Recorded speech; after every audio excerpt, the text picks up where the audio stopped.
No deal. State Senator Virgil Smith gets some good news as he's sent off to jail. Smith will not be forced to resign from office as part of a plea deal for the shooting incident involving his ex-wife and another woman. Yeah, this is video of Smith in court just a short time ago as he was sentenced to 10 months in jail. Meanwhile, the judge in the case said he had no authority to force him to resign. Let's get to Rod Meloni. He's live on this tonight. Rod, the Wayne County prosecutor, let's just say, not happy about this? Oh, Steve, you have no idea. She's not likely, she said she's going to appeal it. But, you know, it wasn't a long walk because Virgil Smith is not going to be heading to Lansing anytime soon. He went from the courthouse here over to the jailhouse over there. Detroit Democratic State Senator Virgil Smith walked off to jail this afternoon and did so while still collecting a paycheck from the legislature and Michigan taxpayers. He'll serve 5 years probation with the first 10 months in the Wayne County Jail. He pled guilty in a shooting incident with his ex-wife at his home last year. Smith shot up her Mercedes-Benz with an AR-15 rifle, causing more than $20,000 in damage. Smith's attorney, Godfrey Dillard, originally agreed to that plea deal. This might be a situation where his principle of standing today and not resigning can block that power.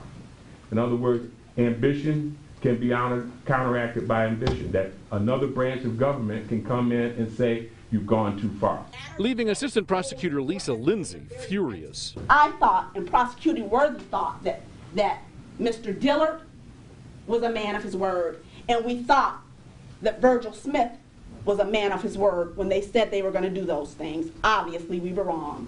Prosecutor Kim Worthy's office put out this statement this afternoon, quote, "We believe that the law supports that the agreement remains conditional until all the terms of the agreement are fulfilled." Prosecutor Worthy will appeal the court's ruling because the defendant did not fulfill his part of the plea agreement by resigning his elected position, end quote.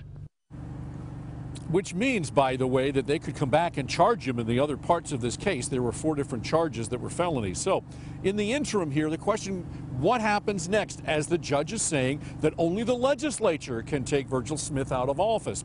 Well, called up to Lansing today, found out that the Speaker's office is saying that Virgil Smith told the Speaker, that the Majority Leader, that he would resign, but he has not done so. Now, what happens next? Well, okay.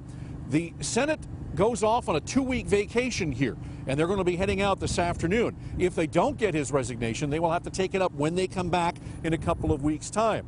But I have been told, rest assured, that it will be taken up when they do get back if he doesn't resign before then. Back to you. Rod, have there been other cases where an elected official or a politician went to jail in a similar plea deal like this?